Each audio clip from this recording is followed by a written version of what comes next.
Namaskaram, my friend. Today's video is about ancient history. Ancient history का important topic Neolithic age. Neolithic age को हम लोग Neolithic revolution के नाम से भी जानते हैं। जैसे कि हम लोग पिछले वीडियो में देखें कैसे स्टोन एज आगे बढ़ता है, प्लेस प्लेयोलिथिक एज, मेजोलिथिक एज, ये सब हम लोग देखते हैं। मेजोलिथिक एज में हमने देखा कि कैसे क्लाइमेट चेंज हो रहा है, सारे प्लांट्स अब धीरे धीरे बड़े होने लग रहे हैं, टेम्परेचर में बढ़ोतरी देखने को मिल रही है, जिससे हमें वर्ल्ड में एक अलग टेम्परेचर और क्लाइमेट देखने को मिलता है। जिससे सीरिया के आसपास में हम लोग देखेंगे कि 10,000 साल पहले, 10,000 ईसा पूर्व पहले एग्रीकल्चर की शुरुआत होती है। एग्रीकल्चर की शुरुआत कहाँ होती है? तो सीरिया में दो नदी है, टिग्रिस और यूफ्रेटस। इन दोनों नदियों के बीच का जो द्वाब है ना, उसमें एग्रीकल्चर का कुछ एविडेंस देखने को मिलता है। वेस्टर्न एशिया, सीरिया में ही डोमेस्टिकेशन ऑफ प्लांट देखने को मिलता है, क्योंकि ये जो दो नदियाँ बीच का इरिगेशन करने में सहायता करती थी। उस समय 10,000 साल पहले ना वाइल्ड वीट का खेती होता था, डोमेस्टिकेट किया जाता था। पहले वीट एग्रीकल्चर का पहला वो अन्न था, अनाज था कह सकते हैं। उस समय एग्रीकल्चर वोमेन करती थी, हंटिंग करने का काम मैन करते थे। उस समय के बाद से एग्रीकल्चर में एक शिफ्टिंग देखने को आया। उस समय हालांकि हो नहीं था, खुरपी नहीं था, प्लाव नहीं था, मतलब जो कुदाल जैसे होता है ना, फावड़ा, वो उस समय नहीं था, लेकिन धीरे धीरे डेवलप हुआ। जैसे कि देख सकते हैं यहाँ पे एक ऊपर यहाँ नक्शा बनाया गया है एशिया का, साउथ एशिया का। ईरान के आसपास के ऊपर सीरिया से ये शुरू होता है, फिर धीरे धीरे आगे चलकर बोलन दर्रा और खैबर दर्रा के थ्रू मेहरगढ़, वर्तमान पाकिस्तान में 8,000 साल पहले 8,000 BCE में यहाँ एग्रीकल्चर होने शुरू हो जाता है। फिर आगे ये बढ़ते बढ़ते बढ़ते बढ़ते साउथ में बहुत लेट से 2500 ईसा पूर्व देखने को मिलता है एग्रीकल्चर के बारे में।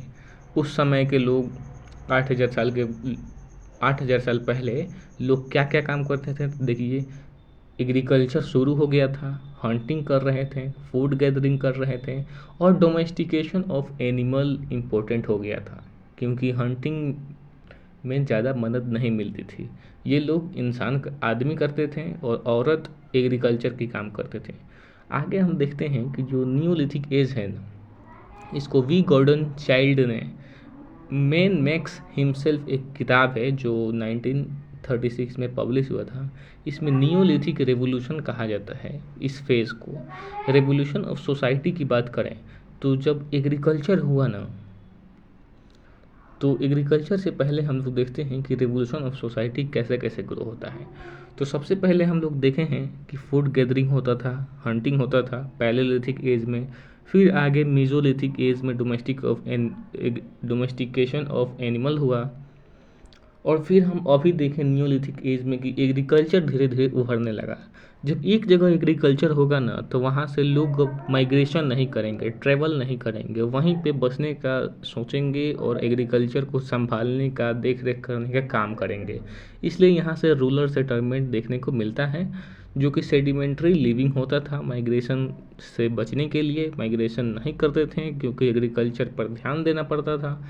रूरल सेटलमेंट यहाँ से देखने को मिलता है। उस समय के सोसाइटी में हमें हायरार्की देखने को मिलता है, छोटा घर, बड़ा घर, किसी का खप्पर का घर होता है, किसी का थोड़ा मर्ड का अच्छा से ब्रिक बना दिया, कच्चा ब्रिक वर्क बना दिया। इनइक्वालिटी भी होता था, छोटा घर, बड़ा घर, किसी अमीर होता था कोई बंदा, कोई गरीब होता था। पॉपुलेशन जब आगे बढ़ेगा तो फूड स्टोरेज में भी समस्या होगी, इसलिए वो लोग धीरे धीरे पोल्ट्री का भी निर्माण करना सीख गए, ग्रेनरी अपना घर में बनाने लगे लोग। इकोनॉमी की बात की जाए तो फ्यूचर में आगे ये लोग आगे के एग्रीकल्चर बढ़ाते बढ़ाते प्रोडक्ट बनाने लगेंगे, अलग अलग क्राफ्ट बनाने लगेंगे, ट्रेड करने लगेंगे। उस समय बार्टर सिस्टम होता था। फिर धीरे धीरे आगे चलकर करेंसी 500 ईसा पूर्व के आसपास से करेंसी भी देखने को हमें मिलता है।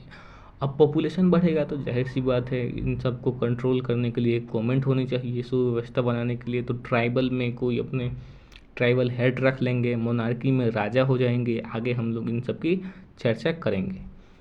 अगर नियोलिथिक एज के फीचर की बात करें तो एग्रीकल्चर सबसे इम्पोर्टेंट है। इसमें रागी होता था, वीट होता था, हॉर्स ग्राम होता था, चना के जैसा राइस होता था कह सकते हैं। सेटलमेंट देख चुके हैं पहले ही कि रूरल सेटलमेंट था। ट्राइबल लोग 200 से 300 अपने ग्रुप लेकर एक जगह रहते थे, खेती करते थे। कल्चर होता था, म्यूज़िक होता था, hunting, farming, domestication of agriculture उन लोग का होता था। एक ट्राइबल एरिया, अलग अलग अपने अपने ग्रुप में रहते थे लोग। टूल्स की बात की जाए तो टूल्स से पहले सेटलमेंट में एक और बात की जाए तो सेल्फ सफिशिएंट विलेज था, 200-300 बंदों का। हाउसेज मड का, रीड का, मड ब्रिक मेहरगढ़ में जो देखने को मिलता है ऐसा हाउसेज होता था। हट्स होते थे छप्पड़ वाला। पिट ड्वेलिंग देखने को मिलता है, जैसे कि अंडरग्राउंड जो होता है ना, जैसे कि आप यूट्यूब वीडियो में देखते थे, जम्मू कश्मीर के आसपास में पिट ड्वेलिंग हमें देखने को मिलता है। बरियल ताबूत हमें देखने को मिला है, डबल बरियल भी मिला है। ग्रेनरी की बात की जाए तो ग्रेनरी को रखने के लिए पोल्ट्री का निर्माण हुआ। ब्लैक बॉर्निश्ड वेयर, अगर जल गया तो ब्लैक बॉर्निश्ड वेयर हो गया, थोड़ा सा और सुंदर हो गया तो ग्रे वेयर हो गया, और इसको अच्छा से फिनिश देना है तो मैट इम्प्रेस्ड वेयर कह सकते हैं। लेबर उस समय बेस्ड था सेक्स के ऊपर, मेल फीमेल का अलग अलग काम होता था। एजेस में भी ध्यान रखा जाता था कि कौन जवान है कौन बूढ़ा है, उसके हिसाब से उन लोग को काम दिया जाता था। मटेरियलकल सोसाइटी उस समय थी, मतलब मटेरियल के लिए वो खोजबीन करते थे। कॉटन हुआ था, वूल हुआ, उस समय बहुत फेमस है। कॉटन तो हमारे हर समय देखने को मिलता है, आईवीसी में हर एक घर घर में कॉटन बुनना जाता था। टूल्स की बात की जाए तो सेल्ट खुरपी की तरह था कि बीज नीचे गाड़ दिया जाए और फिर तोप दिया जाए, इसका काम करता था। हम देखें इधर कि मैट्रियार्कल सोसाइटी था उस समय। मैट्रियार्कल मोस्ट प्रोबेबली था, मतलब कि मैट्रियार्कल मतलब मात्र सत्तात्मक, मतलब मम्मी का ही चलेगा उसमें, पिताजी का नहीं चलेगा। आगे हम नियोलिथिक साइट्स की बात की जाए तो नियोलिथिक साइट्स में बहुत सारे साइट्स देखने को मिलता है, जिसमें से यहाँ ऊपर नक्शा देख सकते हैं, इंडियन मैप बनाया गया है। बूढ़ी हल है एक, जिसमें पोइट्री पार्टी फिस्टिंग मिला है। साउथ इंडिया में पार्टी फिस्टिंग मतलब पार्टी कर रहे हैं कोई लोग। मेहरगढ़ जहाँ कृषि हुआ था, बुर्ज होम, गुफरकल, इसको आगे हम देखेंगे कैसे यहाँ बोन टूल्स, पीट ड्वेलिंग देखने को मिलता है। अपना छपरा के चिरांद में मिला है। फिर दौजली होर्डिंग इधर मेघालय के आसपास में, ये भी एक साइट फेमस है। बेलन वैली इलाहाबाद में हमें देखने को मिलेगा कि चौपानी मंडो पोइट्री, यहाँ पहला पोइट्री यहीं मिलता है चौपाली मंडो में। कोल्डीहवा और महापड़ा में राइस की खेती मिलता है। इसके लिए होड़ दुनिया में लगा है कि सबसे पहले राइस किसने उगाया था। चाइना और इंडिया के बीच में डिबेट बना रहता है।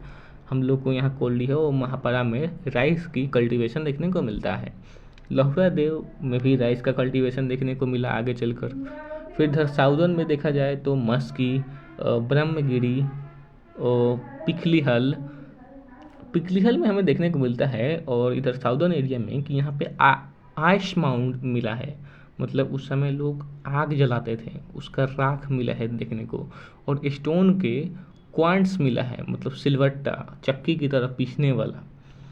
फिर एक एक करके साइट्स को डिटेल्स से देखते हैं तो बुर्जा होम जो है ना, वो बिलीव करते थे आफ्टर लाइफ में, इसीलिए वो लोग बरियल के साथ में अपना जो ऑर्नामेंट्स होते हैं, ज्वेलरी दफनाते थे। कोई डोमेस्टिक एनिमल हो उसको दफना दिया जाता था, जैसे कि डॉग को। ये बुर्जा होम का जो ये सब मिला है, ये लगभग 2700 BC पहले का, ये सब जो ये किए थे वो 2700 BC का, ये सब कार्बन डेटिंग की मदद से ये देखने को मिला। फिर चॉपर होता था चौड़ा काटने के लिए। बोन टूल्स भी बनाया जाता था। पीट ड्वेलिंग हम लोग देख चुके हैं। और उस समय जो पोइट्री था ना, पोट्री वो था कोर्स ग्रे पोट्री था। गुफरकल गुफकराल की बात की जाए तो वहाँ हाउस में ही ग्रेव मिला है, मतलब हाउस में ही किसी को दफना दिया गया है। कैटल उस समय था मीट के लिए, शायद से दूध के लिए भी होता था, लेकिन चालकोलिथिक एज में दूध नहीं यूज किया जाता था कैटल के द्वारा। गोट भी मिलता है, सिप भी मिलता है। मेहरगढ़ जो कि बहुत ही इम्पोर्टेंट नियोलिथिक साइट्स है, इसमें वीट बास्केट ऑफ बलूचिस्तान इसको कहा जाता है मेहरगढ़ को। कॉटन होता था, बार्ले होता था, ग्रेनरी के रूप में ग्रेनरी भी देखने को मिलता है। 7,000 के आसपास में ना मेहरगढ़ में एग्रीकल्चर शुरू हो गया था। हर घर में वहाँ पे लगभग ग्रेनरी देखने को मिलता है अनाज स्टोर करने के लिए। उस समय घर स्क्वायर और रेक्टेंगुलर हाउस भी देखने को हमें मिलता है, अभी भी वहाँ पे अवशेष मिले हैं। बिलीफ आफ्टर लाइफ है, इसलिए वो लोग बरियल में गॉड ऑर्नामेंट्स डालते थे। और चिरान जो बिहार है ना, यहाँ पे बोन टूल्स मिला है, हॉर्न ऑफ डियर भी मिला है, क्योंकि वो खोदेंगे, बीज डालेंगे और तोप देंगे, खुरपी का काम करता था उस समय। डाउजेली होर्डिंग में ब्रह्मपुत्रा वैली जो है ना, वहाँ हमें देखने को मिलता है कि चाइना से, म्यांमार से इंपोर्ट होता है जेडिएट स्टोन इंपोर्ट होता है, जो कि बहुत बड़ी बात है उस समय के लिए। पेस्टल एंड मार्ट्रल जो एग्रीकल्चर में ओखली होता है ना, एग्रीकल्चर यूज में खाना बनाने के लिए जो ओखली होता है, इसको पेस्टल एंड मोर्टल्स कहते हैं। चौपानी मांडो जो है, वहाँ पे अर्लीस्ट पोइट्री देखने को मिलता है। कुल्डी है वो महापारा में हम लोग देख चुके हैं कि पहला राइस वर्ल्ड में डिबेट बना रहता है कि चाइना वर्सेस इंडिया। लोहड़ा देव यूपी में राइस हमें देखने को मिलता है 6000 BC में। महाराष्ट्र के पिशडूरा विलेज में चंद्रपुर में राइस देखने को मिलता है। डोंड ऑफ डेनसोरा जो कि बहुत ही फेमस है। वर्ल्ड की नज़र से देखें तो तुर्की में एक है कैटल हुयूक, जो कि नियोलिथिक साइट्स माना जाता है। अब आगे हम देखें तो चालकोलिथिक एज बहुत ही फेमस एज है। एक सेकेंड, चालकोलिथिक एज बहुत ही फेमस है क्योंकि ये शुरू हो जाता है 4000 BC से 1000 BC के बीच में ये चलता है। उस समय की बात की जाए तो कॉपर के चलते ही इसका नाम चालकोलिथिक हुआ। कॉपर यानी तांबा कह सकते हैं। तांबा के टेक्नोलॉजी आगे बढ़ता है, देखने को मिलता है। स्टोन पहले यूज करते थे, फिर कॉपर आया, कॉपर के चलते ही इसका नाम ये पड़ा। चालकोलिथिक एज की अगर हम फीचर की बात की जाए तो डोमेस्टिकेशन ऑफ एनिमल होता था, कैटल रखा जाता था, मिल्क नहीं था उस समय, मिल्क यूज नहीं होता था, हॉर्सेज नहीं होते थे। हॉर्सेज मिले हैं 500 BCE में मिले हैं, वो भी मिडिल ईस्ट में मिले हैं। यहाँ इंडिया में नहीं मिले हैं हॉर्सेज का अवशेष। मीट के लिए डोमेस्टिकेशन ऑफ एनिमल काम आता था, जैसे कि कैमल हो गया, पिग हो गया, बुफैलो हो गया, सीप हो गया, गोट हो गया, काउज हो गया। काउज भी अभी नहीं मिलेंगे, लेटर फेज में मिलेंगे, रिंग वैदिक आसपास में 1000 के आसपास में ये BCE में हमें देखने को मिलते हैं ये सब। कॉपर और स्टोन के टूल्स देखने को मिलते हैं। अगर कॉपर में टीन मिला दिया जाए तो वो ब्रॉन्ज बन जाएगा, जो कि लेटर फेज में या फिर IBC में हम लोग को बहुत लार्ज मात्रा में मास लेवल पर देखने को मिलेगा। हंटिंग टूल उस समय था, एस्ट्रोफॉर्मिक फिगर्स थे, सॉरी ये पेज है। उस समय रूरल सेटलमेंट था, विलेज एकदम प्लानिंग से बना जाता था, कम्युनिटी डेवलपमेंट हो रहा था, ऑर्नामेंटेशन सजावट का सामान होते थे, बीड्स मेकिंग होता था, मोती, सेमी प्रीशियस स्टोन होते थे, कॉम्ब होते थे कंघी करने के लिए। ये सब राइटिंग उस समय नहीं था। वेडल एंड डॉब जो है ना, इस तरह त्रिभुज, ये देखिए वेडल एंड डॉब, इस तरह के कुछ घर बनाए जाते थे उस समय। और विलेज प्लानिंग में हम लोग एक चीज़ छूट गया कम्युनिटी डेवलपमेंट में, कि रिलीजन होता था। इसमें मदर गॉडेस का एक प्रमाण देखने को मिलता है और एक बुल देखने को मिलता है, जिससे पशुपति कह सकते हैं, ऐसे कुछ माना जा सकता है। एग्रीकल्चर की बात की जाए चालकोलिथिक एज में, तो एग्रीकल्चर बहुत ही कम था, हो नहीं था, प्लॉ नहीं था, सब्सिस्टेंस एग्रीकल्चर होता था, स्लैश बर्न्ट एग्रीकल्चर होता था, जला दो वहाँ का, फिर थोड़ा सा वहाँ उर्वरक मिल जाए तो फिर वहाँ पे खेती करो, फिर आगे खेती करो। वीट इधर पंजाब साइड में होता था और इधर बंगाल साइड में राइस का कल्टीवेशन ज़्यादा होता था। यहाँ पे झूम खेती होता था, झूम खेती वो बता दिए हैं कि बंट करके एक साल इधर वो एक साल उधर वो, इसलिए उसको झूम एग्रीकल्चर कल्टीवेशन कहा जाता है। इधर साउथ में हम लोग देखते हैं कि ब्लैक सॉइल ज़्यादा मात्रा में मिलता है जो कि कॉटन के लिए बहुत ही उपयोगी है, तो साउथ में हमें कॉटन का कल्टीवेशन थोड़ा ज़्यादा ही मिलता है। उस समय एग्रीकल्चर में बाजरा होते थे, पल्सेस होते थे, बार्ले हो हमें देखने को मिलता है।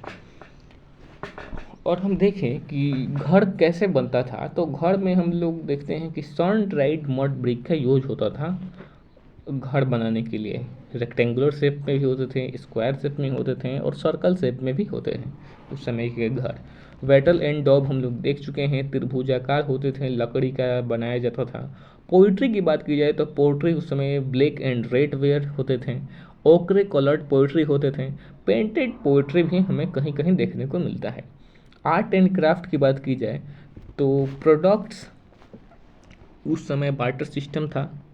आर्ट एंड क्राफ्ट की बात की जाए तो coppersmith, mining, cotton, weaving, beads, मोती, पोइट्री, पेंटेड पोइट्री, लोटा थाली, बॉल्स, इस टाइप का टेराकोटा का क्ले मड प्रोडक्शन होता था। फिर अगर बात की जाए तो मिट्टी का ही टेराकोटा का व्हील बनाया जाता था ट्रांसपोर्टेशन के लिए। ये सब हम लोग को आर्ट एंड क्राफ्ट देखने को मिलता है जो एक प्रोडक्ट की तरह काम करता था, बार्टर सिस्टम की तरह काम करता था। बरियल की बात की जाए तो उस समय 3 प्रकार के बरियल देखने को मिलता है चालकोलिथिक एज में। सिंबॉलिक बरियल, जिसमें मतलब कि वहाँ बॉडी तो नहीं था, मतलब सिंबॉलिक के लिए वो बरियल बना दिया जाता था।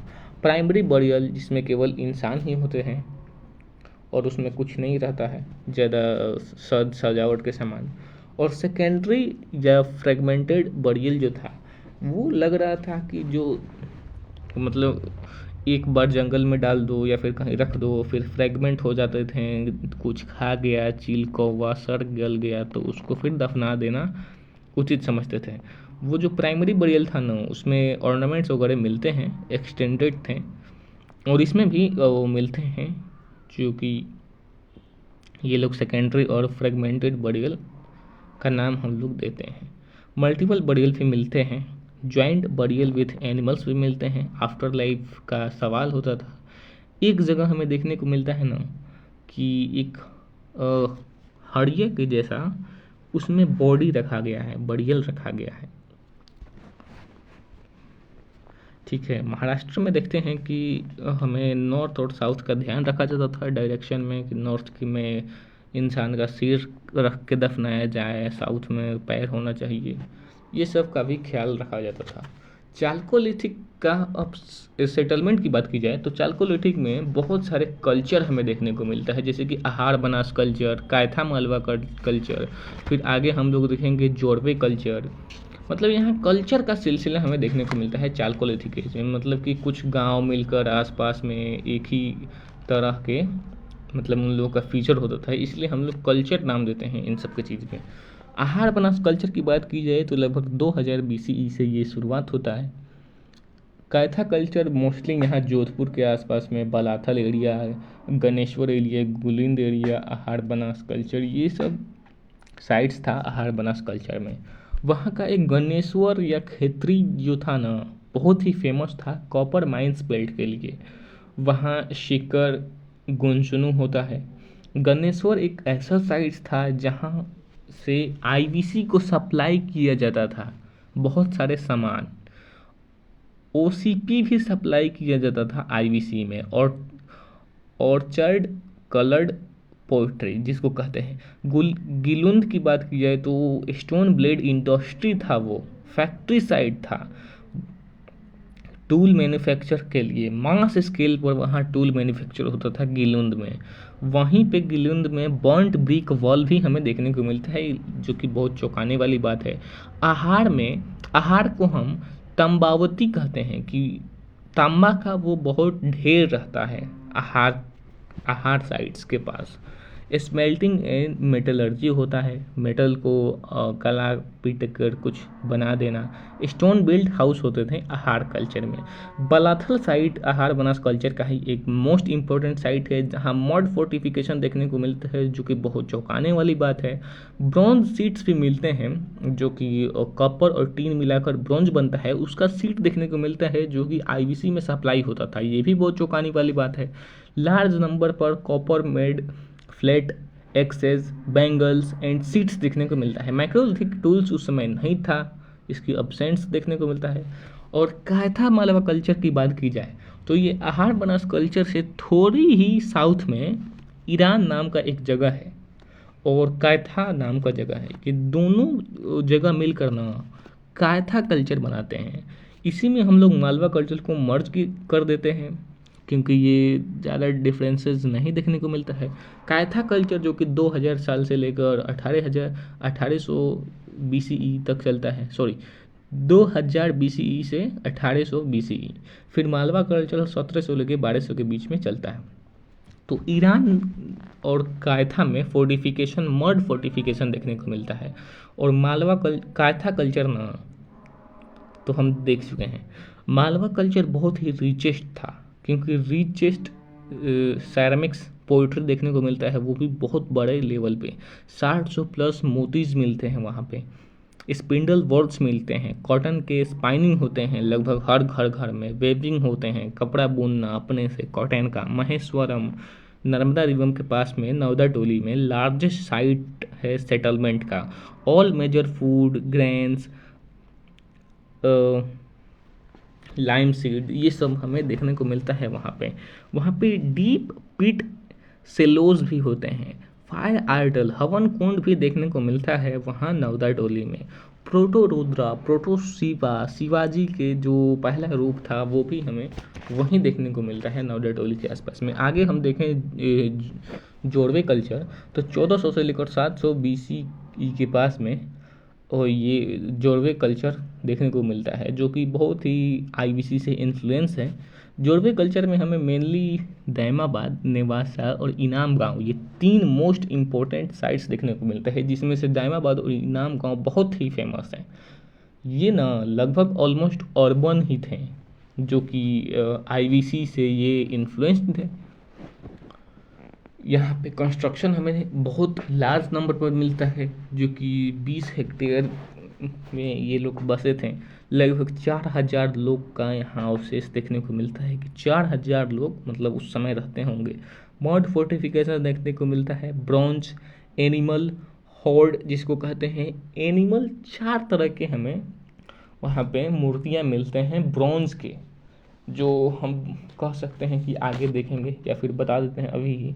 पहला बोफैलो, एलिफेंट, राइनोसोरस और ऑक्शन बैल जिसको कहते हैं, ये 4 एनिमल्स हमें ब्रॉन्ज के दैमाबाद में देखने को मिलता है। इनाम गांव की बात की जाए तो यहाँ पे 100 घर मिलते हैं। एक घर में लगभग 5 रूम होते हैं, जिसमें ग्रेनरी भी होता था जो रिच होते थे। फिर सेटलमेंट प्लानिंग होता था, इरिगेशन होता था एग्रीकल्चर के लिए, ग्रेनरी स्टोर फूड किया जाता था। और चंदौली, शंगाव, प्रकाश गांव, नासिक, वाल्की में आर्ड यानी रोडिमेंट्री प्लॉसेयर हल का साक्ष्य हमें देखने को मिलता है। Seed drill made of alter, हिरन के सिंग के लिए वो लोग सीड को ड्रिल करते थे और बुआई करते थे, एग्रीकल्चर करते थे। जोड़वे कल्चर में हालांकि रेनफॉल कम होता था, पोवर्टी था, एग्रीकल्चर कम होता था, ब्लैक सॉइल था, हार्ड था, इसलिए वहाँ कॉटन का ही खेती ज़्यादा हो पाता था। पेस्टोरलिज्म डिपेंड ऑन हंटिंग होते हैं। पेस्टोरलिज्म देखने को मिलता है, मतलब पितृसत्तात्मक ये कल्चर कह सकते हैं। इसमें सेडी अरिड यानी सूखा, यहाँ पे ज़्यादा पानी नहीं होता था। इस कल्चर को ना गोदावरी परवड़ा सिस्टम या कल्चर भी कहते हैं। ईस्टर्न सेटलमेंट या फिर कल्चर की बात की जाए तो वहाँ चिरांद था, और भी बहुत सारे थे, संगोरना, पांडु राजर देवी, महिषडल वेस्ट बंगाल में। जो यहाँ चिरांद बिहार में बहुत फेमस है, कपर टूल्स के लिए कम मिलना है लेकिन स्टोन टूल्स बहुत मिले हैं। यहाँ पे राइस और फिश का फूड बहुत ही फेमस था। ब्लैक एंड रेड पोइट्री यहाँ सबसे फेमस होते थे। आगे हम देखें कि 2000 साल से 1500 BCE के बीच में ओकरे कलर्ड पोइट्री OCP कल्चर हमें लगभग उत्तर भारत में देखने को मिलता है। वेस्टर्न भारत में हमें ब्लैक एंड रेड पोइट्री देखने को मिलता है, and black and red poetry इधर भी देखने को मिलता है ईस्टर्न इंडिया में। OCP कल्चर की बात की जाए तो ये हैबिटेशन होते थे, लाइफ स्लो 100 साल 50 साल इतने, और बहुत ही मजबूत होते थे उस समय के पोइट्री। अगर OCP कल्चर के साइट्स की बात की जाए तो हस्तिनापुर, अहिचत्र, बिशौली, अतरंजी खेड़, साईपल्ली, लाल किला, ये उस समय के ओकरे कलर्ड पोइट्री के ये सब साइट्स थे। कॉपर होर्ड कल्चर की बात की जाए, ये है कॉपर होर्ड कल्चर की बात की जाए तो ये चलता है 2000 साल ईसा पूर्व से लेकर 1500 ईसा पूर्व के बीच में यूपी बिहार में OCP साइट कल्चर हमें कह सकते हैं। यहाँ पे एक जगह ऐसा है ना जहाँ पे 48 कॉपर का इम्प्लीमेंट्स मिलते हैं। MP के गंगेड़ी में 48 कॉपर के इम्प्लीमेंट्स मिला है, कर्नाटका में 1 मिला है, एंथ्रोमॉर्फ एंटीना स्वॉर्ड मिला है हमें, तलवार के जैसा वो कॉपर का बनाया गया था उस समय। सोशल इनइक्वालिटी की चर्चा की जाए तो उस समय सेटलमेंट हायरार्की होते थे, रिच पुअर ये सब बेसिस था। डोमिनेट्स करते थे बिग, जो बड़ा घर होते थे। चीफ की बात की जाए तो हाउस जो बड़ा वाला होते थे वो चीफ कहा जाता था। जैसे कि इनाम गांव में हम देखते हैं कि 5 रूम एक घर में मिलता है। इनाम गांव क्राफ्टमैन अलग रहते थे वेस्टर्न फिंगर्स में, और जो चीफ होते थे, जो बड़ा घर वाले होते थे, रिच फैमिली होते थे, वो शहर के सेंटर में रहा करते थे। एडल्ट्स का भी ग्रेव मिलता है, कॉपर पोइट्री भी मिलते हैं वहाँ पे। चंदौली एंड नेवासा में ना हमें देखते हैं कि grave children copper based necklace भी मिलता है एक ग्रेव में। कायथा की बात की जाए तो यहाँ पे 29 कॉपर बैंगल्स मिलते हैं और 2 यूनिक एक्सेस भी मिलते हैं कुल्हाड़ी। फिर आगे हम देखें कि डिक्लाइन या लिमिटेशंस थे चालकोलिथिक एज की। क्यों? क्योंकि यहाँ लाइफ स्टॉक कम था, मीट तो खा रहे थे लेकिन डेयरी प्रोडक्ट ना के बराबर यूज करते थे।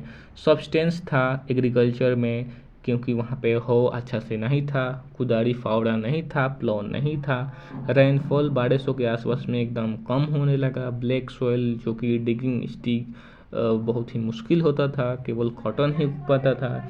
इन्फेंट मोर्टालिटी रेट बढ़ गया था, रेनफॉल बहुत ही कम होने लगा था। फिर आगे आर्यंस का इन्वेजन होने लगा, इसलिए चालकोलिथिक एज डिक्लाइन होने लगा, जो कि मर्ज हो गया या फिर डोमिनेटेड हो गया दूसरे कल्चर के द्वारा। यहाँ पे रेड सॉइल ईस्टर्न एरिया में देखने को मिलता है और ब्लैक सॉइल इधर नीचे देखने को मिलता है साउदर्न एरिया में। लिंग्विस्टिक वेव की बात की जाए तो उस समय लिंग्विस्टिक वेव की बात की जाए तो सबसे पहले 70,000 से लेकर 40,000 साल के बीच में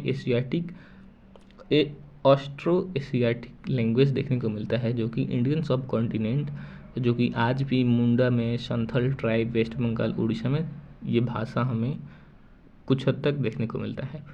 मानखमुर, खासी, जैंतिया, निकोबार आइलैंड में हमें देखने को मिलता है। फिर आगे चलकर तिब्बतो बर्मन हिमालयन बेल्ट में ये भाषा बोलना शुरू करते हैं। फिर इधर से ही वेस्टर्न से ही द्रविडियन लैंग्वेज 30,000 साल के आसपास में 30,000 BCE के आसपास में ये आना शुरू कर देते हैं।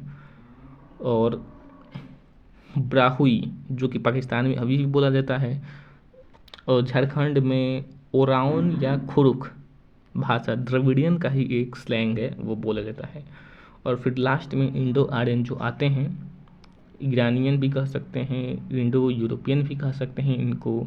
ये लोग वैदिक संस्कृत, पाली, प्राकृतिक, अपभ्रंश भाषा का ये लोग आगे विस्तार करते हैं। आगे हम देखें कि यहाँ Chalcolithic age versus Indian valley civilisation के बीच में अंतर देखा जाए तो ये जो रेड कलर का है, ये लोग विलेज रूरल एरिया हैं। ये लोग एग्रीकल्चर सरप्लस देते थे इन लोगों को, और शहर एरिया आईवीसी साइट्स को, इसीलिए वो लोग शहर का रूप ले पाए। ब्लैक वाले जो हैं, इसमें एक गणेश्वर आईवीसी से बहुत इन्फ्लुएंस्ड है, लेकिन ये कुछ हद तक शहर बना, लेकिन अच्छा से शहर नहीं बन पाया। लेकिन यहीं से कुछ दूरी ऊपर यहाँ देख सकते हैं कालीबंगन एकदम शहर के रूप में आईवीसी साइट्स देखने को मिलता है। यहाँ पे नीचे टाइम लाइन दिया है, 4000 साल से 1000 के बीच में चालकोलिथिक एज शुरू होता है इसके बीच में, लेकिन इसके बीच में ही अर्बनाइजेशन एक आईवीसी के नाम से इंडियन वैली सिविलाइजेशन से शुरू होता है और बहुत फेमस होता है आगे चलकर। ये जो चालकोलिथिक था वो रूरल था, विलेज एग्रीकल्चर पे डिपेंड करते थे, कॉपर का यूज करते थे। लेकिन आईवीसी वाले लोग कॉपर और टीन को मिलाकर ब्रॉन्ज का ज़्यादा यूज़ करते थे। इन लोगों को गोल्ड भी मिला था यूज़ करने के लिए। फिर आगे इसका शॉर्ट फॉर्म में देखें तो lower Palaeolithic age, middle Palaeolithic age, upper Palaeolithic age, Mesolithic age, Neolithic age, ये तीनों डिफरेंसेस हैं अलग अलग। डिफरेंसेस क्या है, मतलब इन लोग का शॉर्ट में एक्विलियन टूल्स यूज़ करते थे लोअर पैलियोलिथिक लोग, कोर टूल्स का बोरी, हुंसकी, डिडवाना, ये सब साइट्स मिलते हैं। मिडिल पैलियोलिथिक एज की बात की जाए तो ब्लेड, पॉइंटर, नर्मदा पटवार प्लेटिव के पास में फ्लैग टूल्स यूज़ करते थे। कॉग्निटिव रेवोल्यूशन 17 साल से 40,000 साल के बीच में ही होता है, जैसे कि पहला ऑस्ट्रो एशियाटिक लैंग्वेज होता है टिबेटो बर्मन, फिर आता है फिर द्रविडियन, फिर इंडो आर्यन, चालकोलिथिक एज के आसपास में ये भाषा बोलना शुरू कर देते हैं। अपर पैलियोलिथिक की बात की जाए तो मुचितला चिंतामणि आंध्र प्रदेश में ये साइट है। एमपी में बागौर साइट है। डेवलपमेंट ऑफ कल्चर होता है इस समय, बेटर टूल्स बनते हैं, आर्ट का यहाँ से शुरुआत हो जाता है, पेंटिंग का यहीं से शुरुआत होता है। आर्ट की बात की जाए तो ऑस्ट्रिच का एक्सेल पर वो जो ग्रिड बनाया गया था, पैटर्न बनाया गया था, पाटने महाराष्ट्र में है। पेंटिंग की बात की जाए तो लखुडियार उत्तराखंड में पेंटिंग्स देखने को मिलता है। और जो वो है ना भीमबेटका, वो बहुत कॉमन है, वहाँ अपर पैलियोलिथिक में मिलता है, मेसोलिथिक में भी मिलेगा, नियोलिथिक में मिलेगा, चालकोलिथिक में मिलेगा भीमबेटका। मेसोलिथिक एज की बात की जाए तो यहाँ पे माइक्रोलिथ कहा जाता है, क्योंकि 1 सेंटीमीटर से लेकर 5 सेंटीमीटर के बीच में ये लोग टूल्स यूज करते थे।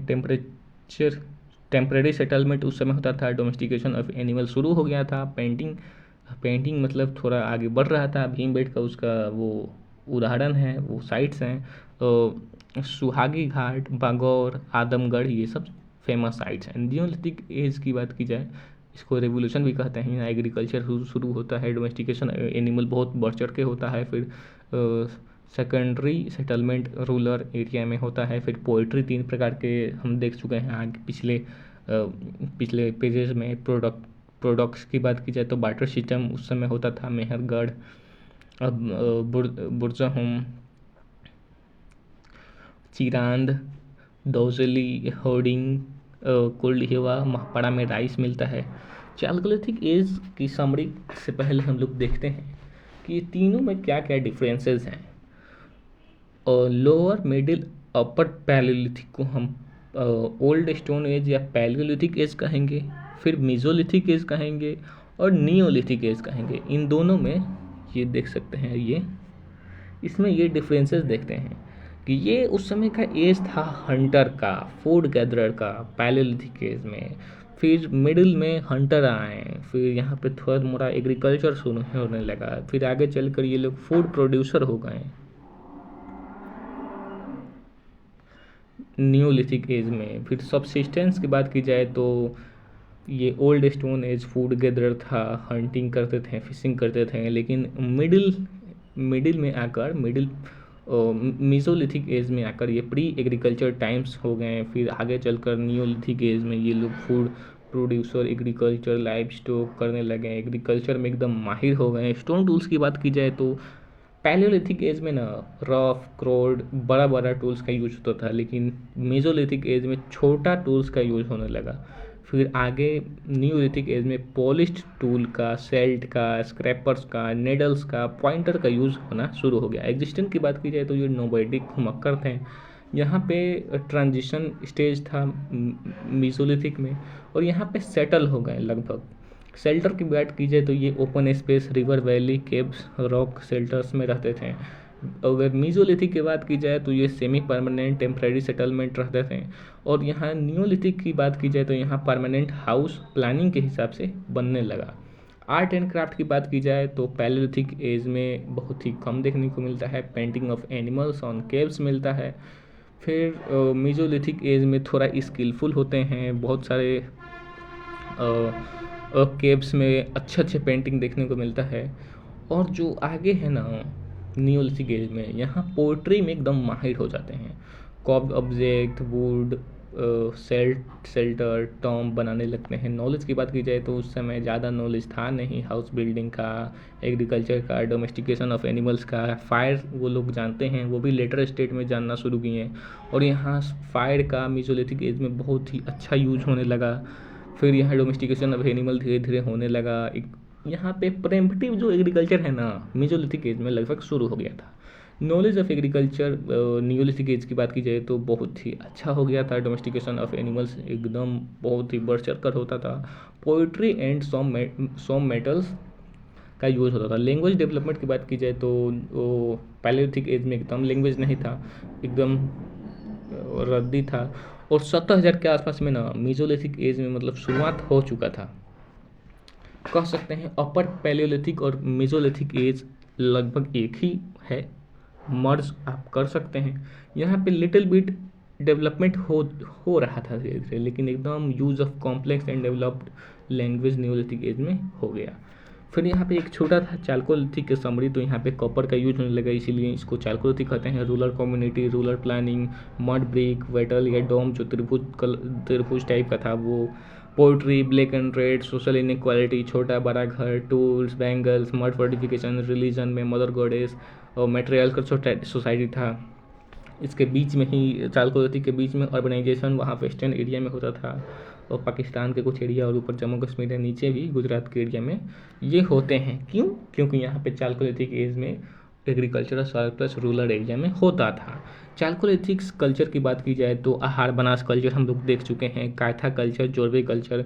आहार बनास कल्चर में किलुंद स्टोन ब्लेड फैक्ट्री था। ब्राउंट ब्रिक वॉल देखने को मिलता है। गणेश्वर में ओकरे कलर्ड पोल्ट्री के देखने को मिलता है, जो कि आईवीसी में सप्लाई करता था। खेतरी जो कि कॉपर माइंस के नाम से जानता था। बलाथल में मड फोर्टिफिकेशन देखने को मिलता है। कायथा मालवा कल्चर में मड फोर्टिफिकेशन, रिजिस्ट सैरमिक्स पोइट्री देखने को मिलता है। सिंडल बॉक्स, कॉटन स्पिनिंग देखने को मिलता है। फायर आल्टर्स, प्रोटोरोद्रा शिवा भी हमें वहाँ अवशेष देखने को मिलता है।